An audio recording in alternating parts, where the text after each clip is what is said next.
Kapag narinig natin ang salitang disyerto, kadalasan puro buhangin, tigang na lupa at matinding init ang naiisip natin. Pero paano kung sabihin ko sa iyo na dito mismo, sa gitna ng walang tubig, milyon-milyong isda ang inilagay ng China at hinayaang mabuhay sa loob ng isang taon? At ang resulta ay isang himala na parang oasis na biglang sumulpot sa disyerto. Ngunit bakit kaya ito ang piniling lugar ng China para sa kanilang experiment? At sa video ngang ito ay aalamin natin kung paano naging matagumpay ang planong ito. Pero bago tayo magsimula ay baka pwedeng pa-like ng video na ito. Malaking bagay na yan sa aming mga content creator. Maraming salamat po. At ngayon simulan na natin.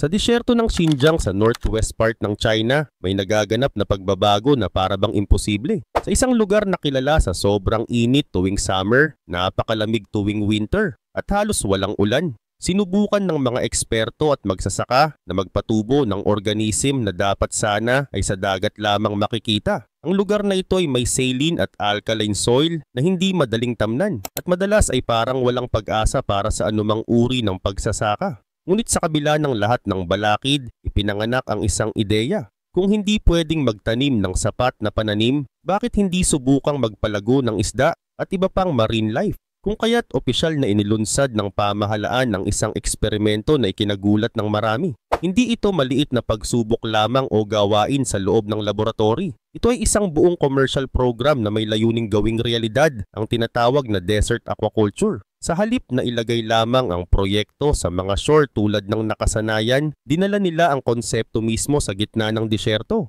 Milyon-milyong isda, shrimp at maging mga uri ng salmon ay ipinakilala sa mga bagong likhang pasilidad. Ang ideya ay simple. Kung mabibigyan ng tamang tubig at controlled condition, baka posible ang paglago ng mga ito kahit sa pinaka hindi inaasahang lugar. Gumamit ang mga scientist ng teknolohiyang nakabase sa artipisyal na dagat. Ang saline at alkaline water noon mula sa lupa ng Xinjiang ay inadjust gamit ang modernong paraan para makalikha ng kapaligirang halos kapareho ng dagat. Kasabay nito, ginamit din ang mga sistema ng temperature control, Internet of Things at Artificial Intelligence upang matiyak na ligtas ang mga isda laban sa matinding init o lamig. Ang teknolohiya ng recirculating aquaculture ay naging susi upang magamit muli ang tubig nang hindi ito nasasayang. Isang mahalagang bagay lalo na sa isang rehiyong kulang sa supply ng sariwang tubig. Samantala makalipas ang isang taon, nakapagtala ng resulta na halos hindi ka pani-paniwala. Mula sa simpleng eksperimento naging isang malawak na industriya ang desert aquaculture sa Xinjiang. Naitala ang produksyon na umabot sa daan-daang libong tonelada ng isda at shrimp. Ang mga ani ay naibenta hindi lamang sa loob ng China kundi pati sa ibang bansa tulad ng Russia at Spain. Naging malaking tulong ito sa ekonomiya ng rehiyon at nagbigay ng bagong hanapbuhay sa maraming pamilya na dati umaasa lamang sa limitadong agrikultura at kalakalan. Bukod pa rito, ang aquaculture sa disyerto ay nagbigay din ng aral tungkol sa posibilidad ng pagbabago. Mula sa cold spring sa paanan ng Tian Shan Mountains, natutunan ng mga magsasaka kung paano makapag-alaga ng salmon at sturgeon, mga isdang dati ay iniisip na sa malamig na dagat lang pwedeng mabuhay. Sa ibang bahagi naman nagsimula silang mag-eksperimento ng pag-aalaga ng hipon sa pamamagitan ng desalination at natural water mula sa snow. Sa ganitong paraan, naging posible na kahit ang hipon na likas na mula sa salty sea ay makapag-adapt sa fresh water. Sa kasalukuyan, mayroon na ring mga pasilidad sa mismong Taklimakan Desert na hindi lamang nag-aalaga ng isda, kundi pati na rin ng mga oyster para sa perlas at lobster para sa commercial market. Ang mga pasilidad na ito ay gumagamit ng makabagong sensor at kontroladong kapaligiran upang matiyak ang mataas na kalidad ng mga produkto. Ang resulta ay hindi lamang nakakatulong sa local market kundi nakakaabot pa sa mas malawak na global distribution. Isang taon ang lumipas mula nang simulan ang mapangahas na proyekto at ngayon ay malinaw na itong nagbunga ng mga resulta na lampas sa inaasahan. Ang ideyang dating tinuturing na pangarap lamang ay nagiging isang realidad na unti-unting bumabago sa paraan ng pagtatanim at pangingisda sa lupa. Hindi na ito simpleng eksperimento, kundi isang revolusyon na nagpabago ng pananaw ng buong mundo tungkol sa kung ano ang posible sa disyerto. Kung titignan sa unang sulyap, ang malawak na disyerto ng Xinjiang, kabilang ang kilalang Taklamakan Desert, ay parang hindi kayang suportahan ng kahit anong uri ng buhay. Ang lugar ay puro buhangin, tigang na lupa at matinding init. Halos imposibleng isipin na sa ganitong lugar ay may uusbong na mga palaisdaan. Ngunit sa ilalim nito ay may nakatagong kayamanang matagal nang hindi napapansin, iyon ay ang tubig. Sa buong rehiyon matatagpuan ang mahigit sa 3 milyon na hektarya ng mga lawa, ilog, stream at reservoir. Sa loob ng maraming taon hindi napapansin ang mga natural body of water na ito. Ngunit nang lumaki ang pangangailangan para sa pagkain at lalo na para sa isda, dito muling nakilala ang kanilang halaga. Biglang nagbago ang tingin ng mga tao mula sa pagiging ordinaryong likas na yaman, naging pangunahing susi sila sa isang lumalagong industriya. Ang pinakamahalagang yaman ng Xinjiang ay ang tubig na nagmumula sa pagkatunaw ng mga yelo sa tuktok ng Tian Mountains. Ang glacial meltwater na ito ay malamig, napakalinis at sagana sa dissolved oxygen. Sa madaling salita, ito ang perpektong kondisyon para sa paglaki ng iba't ibang uri ng isda. Kung tutusin, ito'y parang likas na oasis sa gitna ng tigang na disyerto. Sa mahabang panahon ang daloy ng tubig mula sa bundok ay hindi gaanong pinapansin at ginagamit lamang para sa limitadong patubig. Ngunit ngayon ang parehong tubig na ito ang nagsisilbing bagong buhay para sa pangingisda sa lupa. Gayon din naman naging posible ang malaking pagbabago ng gamitin ang mga reservoir at lawa na pinupuno ng glacial meltwater hindi lamang bilang storage ng tubig, kundi bilang tahanan ng mga isda. Unti-unting nagkaroon ng sistema ng inland fisheries, isang uri ng aquaculture na sa unang tingin ay tila imposibleng mangyari sa isang rehiyon na kilala sa pagiging tuyo at matindi ang init. Dito na nagsimulang lumakas ang industriya. Isa-isang napuno ang mga lawa ng mga isdang lumalaki at namumunga. At habang dumadaloy ang buwan, mas naging malinaw ang resulta. Ang mga isda ay hindi lamang nakaligtas, kundi umunlad pa. Pinatunayan ng eksperimento na kaya nitong maging isang pangmatagalang solusyon. Unti-unting nakilala ang Xinjiang bilang isang bagong sentro ng aquaculture, partikular sa larangan ng high-end seafood farming na dati inaakalang imposible para sa kanila. Ang tagumpay na ito ay nagdulot ng malaking pagbabago hindi lang sa ekonomiya ng lugar, kundi pati sa pananaw ng ibang bansa. Ang rehiyong dati ay iniiwasan at tinitingnan bilang tigang na lupa, ngayon ay nagiging inspirasyon kung paano maaaring gawing opportunity ang mga natural na hamon. Sa bawat reservoir, sa bawat isda, at sa bawat patak ng malamig na tubig mula sa bundok, unti-unting nagiging posible ang dati imposible. Hindi na lamang ito isang kwento ng pag-asa. Isa na itong katotohanan na magpapatuloy na huhubog sa kinabukasan ng sustainable food production. Ang Xinjiang na dating tinuturing na walang halaga para sa agrikultura, ngayon ay nakikita bilang isang lumalagong haligi ng global aquaculture.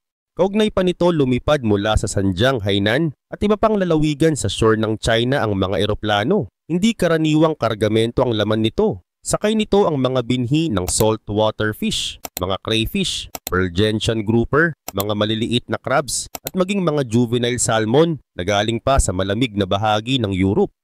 Ang lahat ng ito ay patungo sa isang rehiyon na kilala lamang sa matinding buhangin at nakapapasong init, isang lugar na mahirap akalaing kakayanin ng kahit anong anyo ng buhay mula sa dagat. Pero hindi simpleng eksperimento ang proyektong ito. Isa itong matapang at mapangahas na pagsubok na sumalungat sa mga batas ng kalikasan. Ang layunin ay hindi lamang maglipat ng mga hayop, kundi lumikha ng panibagong sistema ng kabuhayan at buhay sa gitna ng tuyo na lupa. Halimbawa, mula sa Sanmen County ay ipinadala ang halos 30,000 binhi ng crabs patungo sa isang cooperative sa Aral City. Sa unang tingin parang imposibleng mabuhay ang mga ito sa isang lugar na walang dagat at kilala sa init.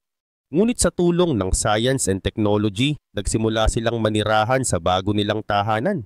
Kasabay nito 2,000 pearl gentian grouper ang naglakbay mula Hainan at dinala sa mga alkali na bahagi ng disyerto. Napakalaking pagsubok nito dahil ibang-iba ang kanilang nakasanayang environment mula sa yaman ng dagat. Kinailangan ng maingat na plano, matiyagang koordinasyon at malawak na transportation upang maisakatuparan ang lahat ng ito. Hindi lang basta paghahatid ng isda ang nangyari, ito'y isang simbolo ng tapang at pagtutol sa paniniwalang ang disyerto ay walang maibibigay na buhay. Para sa Xinjiang, hindi ito basta proyekto ng agrikultura. Isa itong revolusyon laban sa matinding limitasyon ng kalikasan. Ang malawak na lupain ng disyerto, na kilala sa walang tigil na init at kakulangan sa tubig, ay nagsisimulang magbukas ng panibagong yugto. Ang dating hindi maiisip na posibilidad ay nagiging katotohanan. at ang hamon ng kalikasan ay ginagawang pagkakataon upang lumikha ng pagkain at kabuhayan. Dagdag pa rito sa Nilka County na bahagi ng Ilikasak Autonomous Prefecture, natagpuan ng isa sa pinakamahalagang sikreto ng proyekto. Nandoon ang malalawak na reservoir na pinupuno ng tubig mula sa natutunaw na yelo ng kalapit na bundok. Ang mga reservoir na ito ay may natural temperature na nasa humigit kumulang 12 degrees Celsius sa buong taon. Perpektong kondisyon para sa mga salmon na masanay sa malamig na tubig. Dito inilagay ang mga nakalutang na kulungan ng salmon. Ang bawat kulungan ay may iba't ibang sukat at nakalaan para sa iba't ibang yugto ng paglaki ng mga isda. Maingat ang pagkakaayos ng mga ito sa ibabaw ng tubig, parang maliliit na isla na nagbibigay buhay sa bagong kapaligiran. Ang bawat salmon na lumalangoy sa mga kulungang ito ay patunay na posible ang imposibleng proyekto. Ang mga reservoir na dati mistulang simpleng storage ng tubig ay ngayon naging puso ng isang agricultural revolution. Mula sa pagiging tuyo at tigang, unti-unti itong nagiging sentro ng food production at kabuhayan para sa mga local citizens. Sa bawat juvenile salmon na lumalaki, sa bawat crabs na nabubuhay sa freshwater, at sa bawat grouper na natutong umangkop sa kakaibang kapaligiran, nabubuo ang larawan ng isang hinaharap kung saan ang disyerto ay hindi nahadlang sa pag-unlad. Ito'y hindi lang tungkol sa pag-aalaga ng isda. Isa itong kwento ng pagbabago, ng pananampalataya sa science at ng kakayahan ng tao na gumawa ng paraan laban sa pinakamahirap na hamon ng kalikasan. Sa paglipas ng panahon ng mga proyektong ito ay maaaring maging huwaran para sa ibang bansa na may parehong problema sa klima at lupa. Karagdagan pa, mula sa pagiging maliit na hatchling, ang mga salmon ay dahan-dahang lumalaki hanggang sa abutin nila ang 3 taon na growth cycle. Sa loob ng panahong iyon, natututo silang umangkop sa kanilang artipisyal na tahanan. Dati, walang makapaniwala na ang ganitong uri ng buhay ay posible sa gitna ng isang disyerto. Ngunit ngayon ang dating tuyong lupa ay naging active spring ng aquatic life. Ang lugar na minsang inakala na patay ay nagiging tahanan ng bagong anyo ng agrikultura. Sa Tumksok City, isang lugar na kilala noon sa maalat at alkaline soil, hindi makapamunga kahit anong tanim. Ang tinatawag na salin-alkali soil ay dati ng problema ng mga magsasaka dahil walang pananim ang tumatagal dito. Subalit sa tulong ng agham, nagkaroon ng panibagong gamit ang lupang ito. Dito nagtayo ng mga ponds para sa mga isda at ginawang posible ang aquaculture sa isang lugar na dati ay walang pag-asa. Nagsisimula ang proseso sa loob ng greenhouse kung saan ang mga fish fries ay inaalagaan sa malamig na panahon. Sa loob ng mga specially designed tanks, maingat na kinokontrol ang temperature at alat ng tubig para maging perpekto ang kanilang paglaki. Kapag dumating na ang mainit na panahon, ang mga fries ay inilipat sa malalawak na ponds na may halong trace elements at probiotics. Ang mga ponds na ito ay parang miniature ocean sa gitna ng disyerto. Kahit napapalibutan ng buhangin, nagagawa nitong suportahan ang marine life na tila galing mismo sa dagat. Ang kakaibang teknik na ito ay isang malaking hakbang palayo sa tradisyonal na aquaculture na karaniwang ginagawa sa tabi ng dagat. Hindi na kailangan pang lumapit sa shore para makapag-alaga ng saltwater species. Sa Xinjiang sila mismo ang gumawa ng artipisyal na dagat. Sa halip na maging hadlang, ang alkali soil ay naging sandigan ng mas eksaktong paraan ng pagtatanim at pagpapalaki ng hayop sa tubig. Hindi lang basta nabubuhay ang mga salmon dito, sila ay umuunlad at namumunga ng bagong pag-asa para sa kinabukasan ng agrikultura. Ang tinatawag na desert farming ay muling nabigyang kahulugan. Ipinapakita nito na kahit ang pinaka-inhospitable na lugar sa tamang teknolohiya at tiyaga ay kayang gawing kapaki-pakinabang. Ang simpleng katotohanan ito ang nagpapatunay na walang imposibleng lupaing sakahan kung gagamitan ng tamang pamamaraan. Habang patuloy na lumalangoy ang mga salmon sa malamig na tubig na galing sa glacier, unti-unti ring nagbabago ang pananaw ng buong mundo. Nakikita nila na posible pala ang pagsasanib ng disyerto at dagat. Hindi na lang ito isang ideya o pangarap, ito ay naging tunay na realidad. Sa unang tingin, imposible naman talagang isipin na ang isang tuyong disyerto ay maaaring maging tahanan ng marine life. Ang imahe ng disyerto ay karaniwang puro buhangin, mainit na hangin at kawalan ng tubig. Pero sa Xinjiang, ang larawang ito ay unti-unting nagbabago. Sa tulong ng makabagong teknolohiya at maingat na pananaliksik, ang lugar na dati itinuturing na baog ay ngayon ay napupuno ng mga palaisdaan na puno ng sariwa at live fish. Ang kanilang tagumpay ay nagpapakita na hindi lamang mga shore o malamig na rehiyon ang kayang magtaguyod ng industriya ng aquaculture. Isa sa pinakamahalagang hakbang ay ang paggamit ng tubig na maalat at alkaline mula mismo sa lupaing disyerto. Ang composition nito ay halos kapareho ng seawater, kaya naging posible ang pagbuo ng tinatawag na artificial seawater. Sa pamamagitan ng prosesong ito, naidagdag ang mahahalagang mineral at na-adjust ang alat upang bumagay sa pangangailangan ng mga marine animals. Dahil dito, nakapagtanim sila ng mga species tulad ng salmon, tilapia, hipon at maging mga lobster na dati hindi maaring mabuhay sa ganoong kapaligiran. Ang mga palaisdaan sa Xinjiang ay hindi nakatulad ng tradisyonal na uri na umaasa lamang sa mano-manong paggawa. Ang bawat pasilidad ay high-tech at nakadepende sa mga sensor, machines at algorithm. Ang mga tangke at pond ay may automatic feeder na nagbibigay ng eksaktong dami ng pagkain, may environmental sensor na sumusukat sa kalidad ng tubig at may sistema na kumokontrol sa temperatura. Sa ganitong paraan, masisiguro na nananatiling ligtas at angkop ang kondisyon para sa paglaki ng mga isda.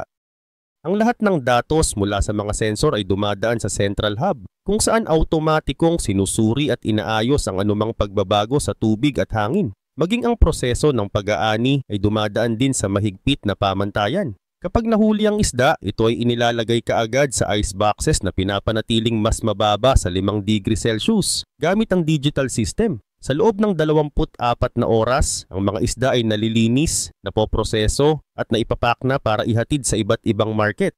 Dahil sa prosesong ito, nananatiling sariwa ang produkto at pumapasa sa mataas na kalidad na hinihingi ng mga buyers. Isang halimbawa ng lawak ng operasyon ay ang kakayahan ng isang processing center na magproseso ng hanggang 50 tonelada ng salmon sa isang araw. Ang operasyon ay tuloy-tuloy, araw at gabi, upang mapanatili ang supply ng isda. Sa tulong ng mga automatic system, nababawasan ang pagkakamali ng tao at mas napapalaki ang ani at kalidad ng produkto. Kung ikukumpara sa mga palaisdaan sa shore, may malinaw na advantage ang Xinjiang. Sa mga coastal area, problema ang tumataas na temperature ng dagat at ang labis na pangingisda na unti-unting nagpapahina sa likas na yaman. Marami sa kanila ang napilitang bawasan o isara ang operasyon.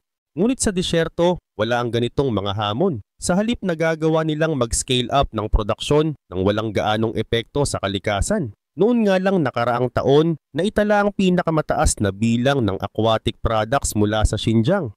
Hindi lamang lokal ang nakinabang sa ani, sapagkat naipagbili rin ito sa malalayong bansa tulad ng Russia at Spain. Ang tagumpay na ito ay malinaw na ebidensya na kayang baguhin ng tao ang kapaligiran gamit ang agham at innovation. Hindi lamang ito tungkol sa pagkain o negosyo. Isa itong simbolo na kung pagsasamahin ang talino, tiyaga at teknolohiya, maaari tayong makahanap ng sagot sa pinakamalalaking hamon ng kalikasan.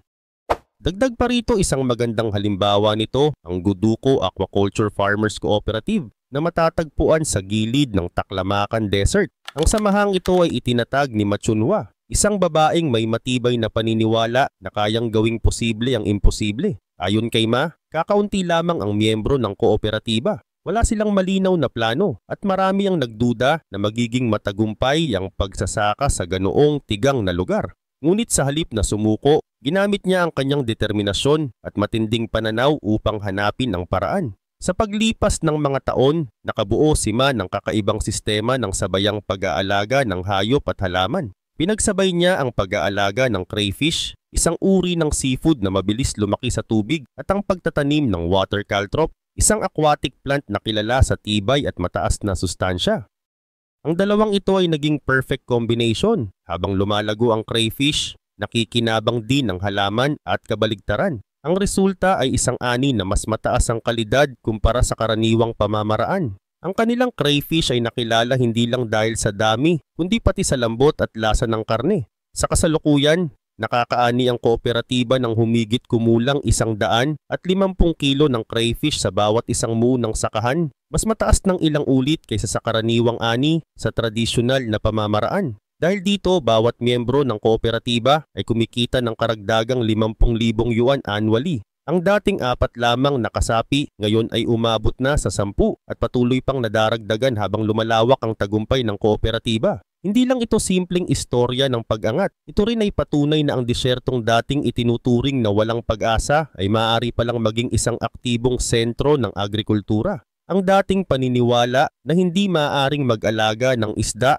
o marine life sa tigang na lupa ay tuluyan ng nabago.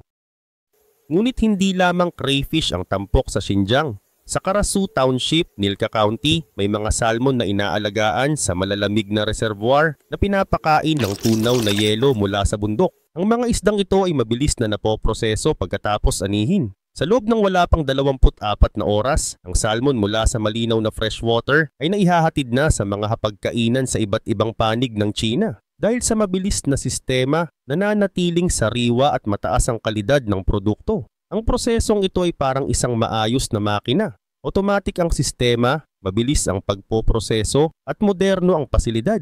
Sa ganitong paraan, naitataguyod hindi lamang ang kasiguraduhan ng ani, kundi pati ang tiwala ng mga buyers. Ang istorya ng Xinjiang ay higit pa sa simpleng tagumpay sa agrikultura. Isa itong patunay na sa tamang kaalaman, teknolohiya at determinasyon, kahit ang pinakamahirap na kalagayan ng kalikasan ay maaaring mapagtagumpayan. Kaugnay pa nito, ang kanilang mga refrigerated truck ay dinisenyo para mapanatili ang tamang lamig mula sa simula ng biyahe hanggang sa huling destinasyon. Ang bawat kargamento ng salmon ay isinasakay sa mga eroplano na may mahigpit na oras at diretsong ruta para makapunta agad sa mga restaurant at pamilihan. Hindi na kailangang maghintay ng ilang linggo o buwan. Dahil sa loob lamang ng ilang oras, nasa kamay na ng mga customers ang isdang dati imposible pa para sa lugar na ito. Subalit hindi lang sa transportasyon nakasalalay ang tagumpay. Malaking papel din ang ginampanan ng digital platforms at e-commerce. Sa Xinjiang, pwede nang mag-order ng sariwang seafood ang mga customers gamit lang ang kanilang telepono. Real-time na nakikita ang orders at mabilis din ang delivery. Ang dating proseso na umaabot ng ilang araw ay ngayon nagagawa sa napakaikling oras. Dahil dito, mas lumaki ang merkado at mas maraming tao ang nakakatikim ng mga isda mula sa gitna ng disyerto. Nagpahayag din ng malaking pagbabago ang datos. Noong 2023, ang online seafood sales ng rehiyon ay umabot sa 300 at 75 milyong yuan.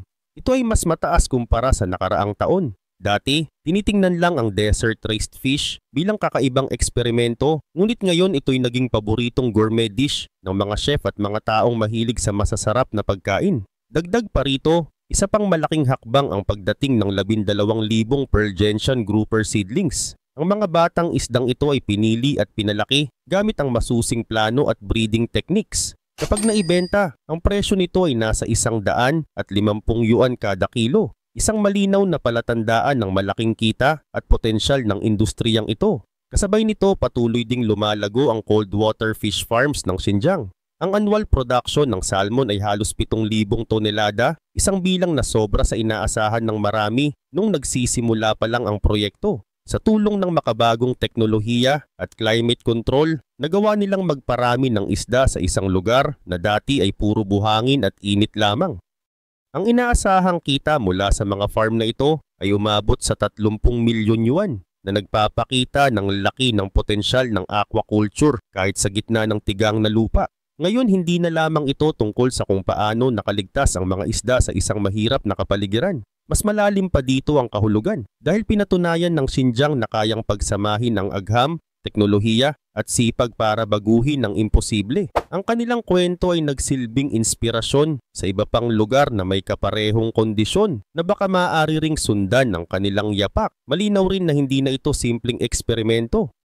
Isa na itong matagumpay na modelo ng modernong pagsasaka at pamamahala ng pagkain. Mula sa malamig na truck, mabilis na eroplano, digital order, hanggang sa hapag ng mga restaurant, nabuo ang isang sistema na nagpapakita ng tunay na pagbabago. At ang pinakamahalaga, ito ay simula pa lamang. Ang hinaharap ng aquaculture sa disyerto ay patuloy pang magbubukas ng mas maraming oportunidad at tiyak na tututukan ito ng buong mundo.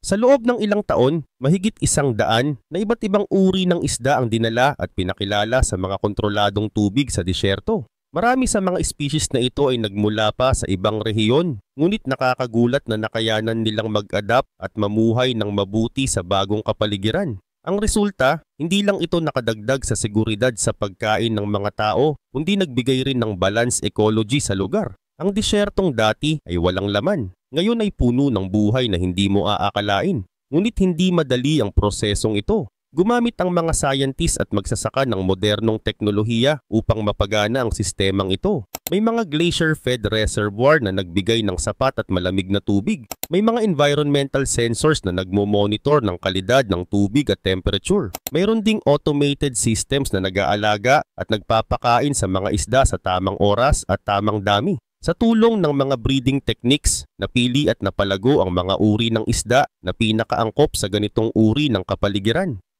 Mula sa simpleng ambisyon, naging modelo na ito ng posibilidad. Ang tinatawag na Desert Blueprint ay hindi na lamang konsepto kundi isang malinaw na patunay na kahit sa mga lugar na dati walang pag-asa, kayang bumuo ng sistema na nagbibigay ng pagkain at hanapbuhay. Ang dating saline wastelands na itinuring na walang silbi ay naging productive fish farms. Ang dating buhangin at alikabok ngayon ay pinagmumulan ng masustansyang pagkain para sa libu-libong pamilya.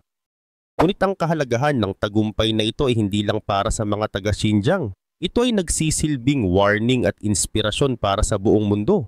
Habang dumarami ang panganib ng climate change at tumataas ang level ng dagat, maraming coastal areas ang nanganganib. Ang mga dating sagana sa huli ng isda ay unti-unting nauubos. Habang patuloy namang tumataas ang pangangailangan sa seafood, nagiging mas malinaw na hindi na sapat ang tradisyonal na pamamaraan ng pangingisda. Sa ganitong konteksto, napakahalaga ng ipinakita ng Xinjiang. Ipinapakita nito na hindi lang dagat ang kayang maging pinagmumulan ng pagkain. Sa pamamagitan ng teknolohiya, agham at determinasyon, kayang gawing produktibo ang mga lugar na dati walang halaga. Ang dating imposible, ngayon ay nagiging realidad.